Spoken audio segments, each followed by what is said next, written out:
चलिए आइए हम आपको इतिहास की अगली श्रृंखला में जोड़ते हुए आपको पेशवा युग के जगधार बालाजी बाजीराव के संबंध में कुछ जानकारी देते हैं, जिनमें से आप जानते हैं पेशवा युग मराठा साम्राज्य में पेशवा युग सन 1713 से प्रारंभ हो जाता है, जिसके अंतर्गत जो छत्रपति है अब छत्रपति पेशवा के अधीन हो गया। ठीक है, इसमें से पहला देखा था बालाजी विश्वनाथ, जिसका समयकाल 1713 से 1720 तक है। उसका पुत्र बाजीराव प्रथम,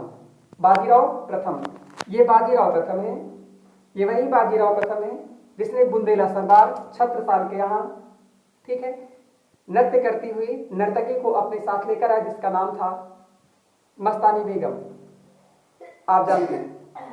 इसने अपना साम्राज्य भारत को एक करने में कोशिश की, अर्थात पूरी तरह से भारत को एक छत्र के नीचे ले आया।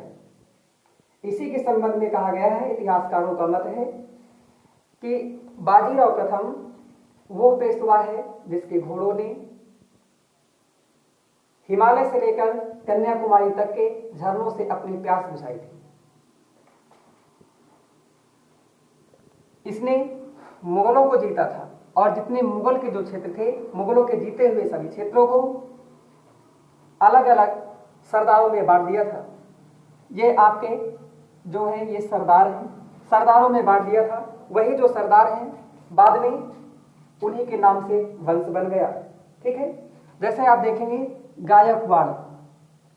गायकवाड़, सिंधिया, भोसले, होलकर, पवार और पेशवा तो स्वयं थे।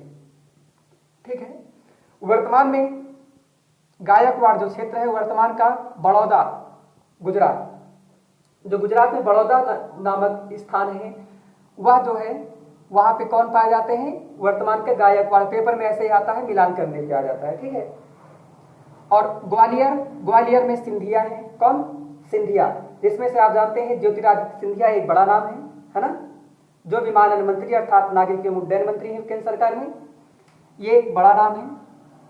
भोसले अर्थात नागपुर में भोसले हैं। होलकरों का क्षेत्र इंदौर है। ठीक है, तो आप इन्हें याद रखेंगे, पेपर में से ये चारों आते हैं। बड़ौदा में कौन होते थे, गायकवाड़, ग्वालियर में सिंधिया, नागपुर में भोसले कहे तो शाहजी भोसले अर्थात शिवाजी के वंशज, इंदौर में होलकर, धार में पवार, पेशवा पूना में रह गए। ठीक है, ये इन क्षेत्रों में विभाजित कर दिया।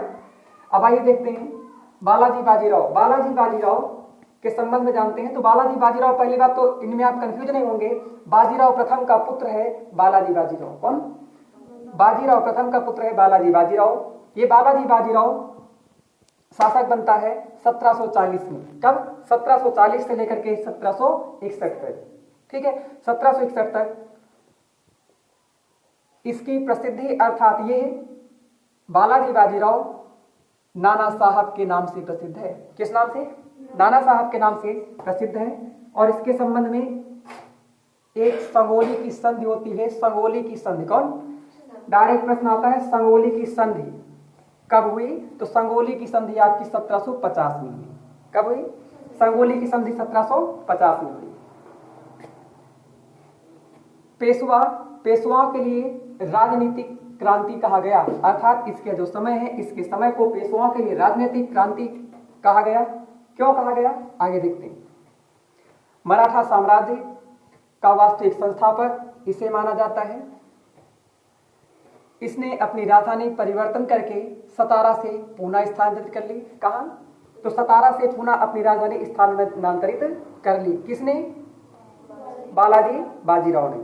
ठीक है, आप देखेंगे इसका जो पिता है अर्थात बाजीराव प्रथम, यह बाजीराव प्रथम मालवा को पहले ही जीत चुका है, बुंदेलखंड को जीत चुका है। ठीक है, अर्थात देखा जाए तो पूरा उत्तर भारत जीत चुका है लगभग अप्रत्यक्ष रूप से। ठीक है, लेकिन राजपूत और तंजौर क्षेत्र, तंजौर कहे तो तमिलनाडु, इनको नहीं जीत सका था, लेकिन जो बालाजी बाजीराव है, बालाजी बाजीराव ये तंजौर और राजपूत क्षेत्र को भी जीत करके संपूर्ण भारत को एक छत्र में बांध लिया था। ठीक, जिसमें से महाराष्ट्र जो क्षेत्र है, महाराष्ट्र इसका प्रत्यक्ष रूप से है और जो अप्रत्यक्षता है। ठीक, इस प्रकार से इसे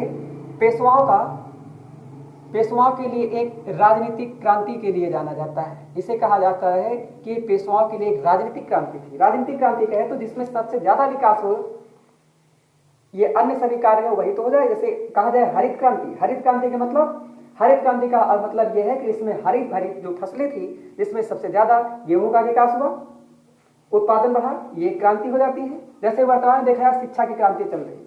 ठीक, शिक्षा की क्रांति इतना ज्यादा चल रही है कि पूरे भारत में शिक्षा की कोई कमी नहीं है। ठीक, पहले यही होता, लोग कोचिंग पढ़ने के लिए 2-4-10-20 हजार रुपए और महीने में लंबी फीस दे करके पढ़ाई करते थे, लेकिन आज अगर पैसा नहीं है यूट्यूब पर फ्री में उपलब्ध है ना। तो ये क्या है, एक शिक्षा के क्षेत्र में क्रांति है। तो उसी प्रकार से मराठा क्षेत्र की राजनीति के लिए ये एक बड़ी क्रांति थी। ठीक है, इसे मराठा साम्राज्य का वास्तविक संस्थापक कहा जाता है, क्योंकि जो मराठा क्षेत्र है, मराठा क्षेत्र इसके संबंध इसके समय में एक लंबा रूप ले रहा, बृहद रूप ले रहा। तो ये क्या हो जाएगा, तो मराठा साम्राज्य का वास्तविक संस्थापक किसे कहा जाता है, आंसर आपको याद रखना होगा, बालाजी बाजीराव। ठीक, आगे इसके समय में निजाम से कई संघर्ष हुए, निजाम से, जिनमें से 1752 में एक भाल्की की संधि होती है, 1757 में सिकंदर खेड़ युद्ध होता है, 1760 में उदयगिरी का युद्ध होता है, जो आपके लिए इतना महत्वपूर्ण नहीं है। ठीक है, इसने बालाजी बाजीराव ने इमाद उल मुल्क को गद्दी पर बैठाया है, जिसके संबंध में हम विस्तृत जानकारी मुगल साम्राज्य के अंत समय में पढ़ चुके थे। ठीक,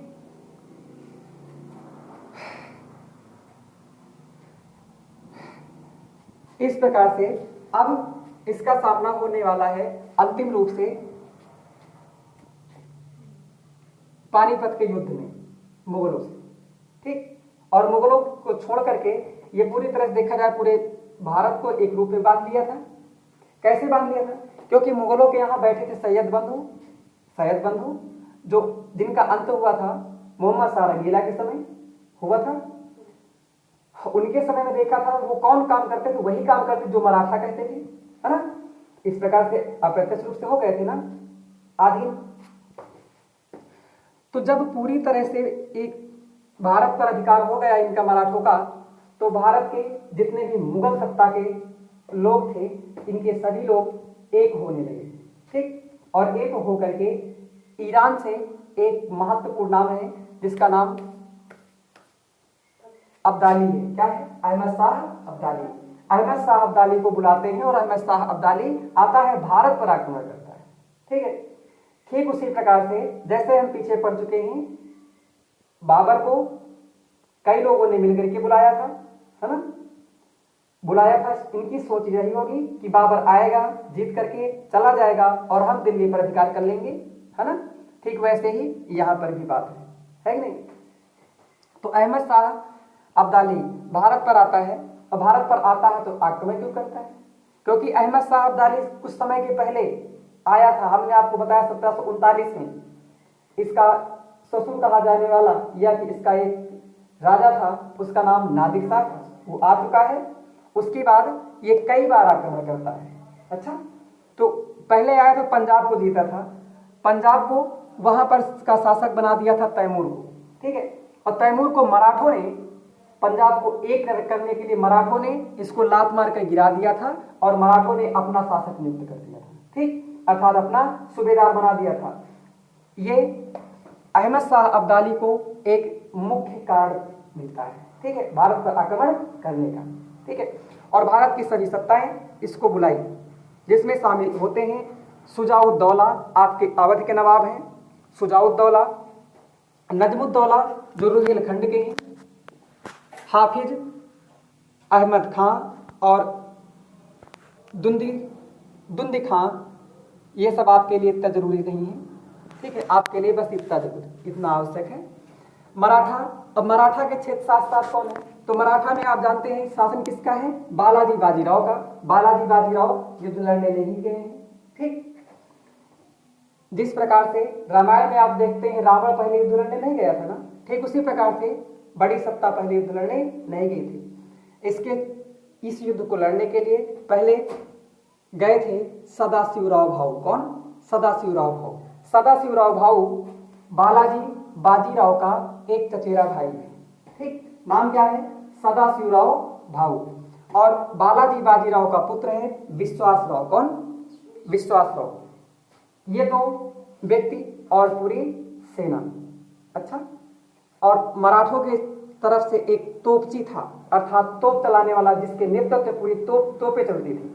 तोप का एक अलग सेना होता है, तो उसका सेना नायक था तोपची, उसका नाम था इब्राहिम गारदी। क्या नाम था? इब्राहिम गारदी। इंपॉर्टेंट है। मराठों का 1761 में पानीपत के तृतीय युद्ध में मराठों का तोपची कौन था? आंसर होगा आपका इब्राहिम गारदी। ठीक है, इसके नेतृत्व में पूरी तोप की सेना थी। ठीक है, हर सेनाओं का अलग अलग कमांडर होता है, उसी तरह यहां पर भी। ठीक है, तो तोपची का नाम इब्राहिम गारदी। ठीक, ये था, इनके नेतृत्व में युद्ध हो रहा था। और उस युद्ध में, ये जो युद्ध हो रहा था, इस युद्ध को देखा कौन था? तो उसी प्रकार से जिस प्रकार से संजय महाभारत के युद्ध को पूरी तरह से धृतराष्ट्र को बता रहे थे, उसी प्रकार से पूरी तरह से युद्ध की सारी बातों को एक काशी राज पंडित, क्या नाम? काशी राज पंडित, काशी राज पंडित नाम के जो विद्वान हैं, इन्होंने बालाजी बाजीराव को पूरी बात बताई। ठीक है, और इस पूरे पानीपत के तीसरे युद्ध का वर्णन करते करते ये बात कही कि ये हुआ किस प्रकार से था। तो इन्होंने इसमें आपका सदाशिवराव भाऊ मारे जाते हैं, विश्वास राव मारे जाते हैं। इस पूरी चीज का वर्णन इन्होंने इन शब्दों में किया। ठीक है, इन शब्दों में किया कि दो हीरे खो गए। कितने हीरे? ध्यान देना होगा, दो हीरे खो गए।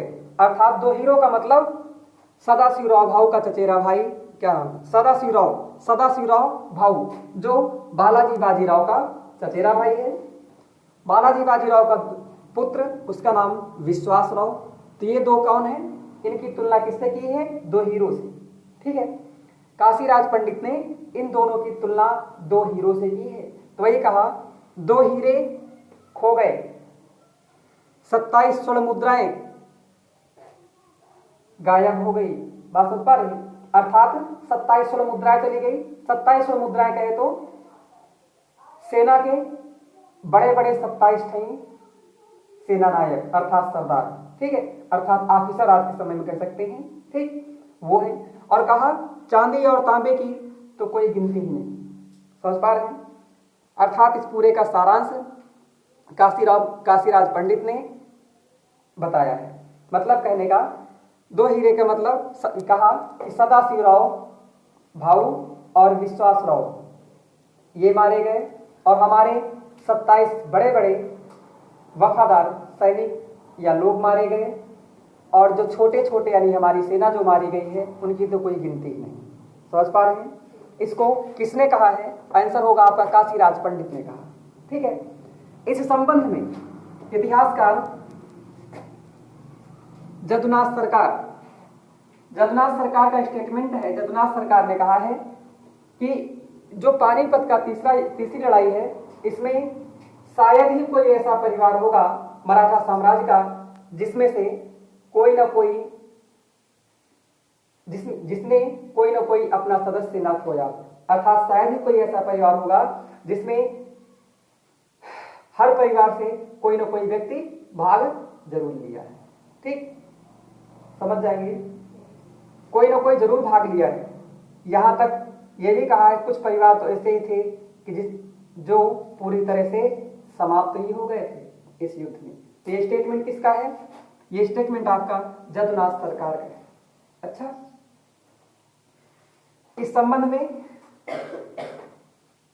Doctor RB Desai, doctor RB Desai इतिहासकार हैं, डॉक्टर आरबी देसाई, इनका मत है, इन्होंने कहा कि मराठा साम्राज्य के इस युद्ध के अंत में कहा कि मराठा साम्राज्य के लिए अर्थात पानीपत की तीसरी लड़ाई ने यह निर्णय कर दिया था कि दिल्ली पर शासन कौन नहीं करेगा।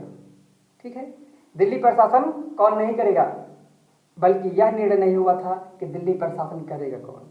ठीक है, याद रखेंगे, दिल्ली पर शासन कौन नहीं करेगा इसका निर्णय हो चुका था, लेकिन दिल्ली पर शासन करेगा कौन इसका निर्णय नहीं हुआ था। यह कथन किसका है? डॉक्टर आरबी देसाई का है। याद रखेंगे, आप देख पा रहे हैं कि मराठा अहमद शाह अब्दाली अगर इतने लोगों के साथ लड़ रहा है, क्या यह कन्फर्म है कि इसमें से कौन शासक बनेगा? नहीं, लेकिन मराठा समाप्त हो गए, अर्थात मराठों का वर्चस्व समाप्त हो गया, तो ये तो कन्फर्म हो चुका है ना कि मराठा अब दिल्ली की सत्ता पर नहीं बैठेंगे। ठीक है, इस प्रकार से मराठों की सत्ता एक बार पुनः उखड़ जाती है। ठीक है, अब आगे यहां से जो मराठों की सत्ता बनेगी वो बेहद ही लचीली और बेकार बनेगी। ठीक है, अब इसके बाद अगला भाग आगे बढ़ेगा। धन्यवाद।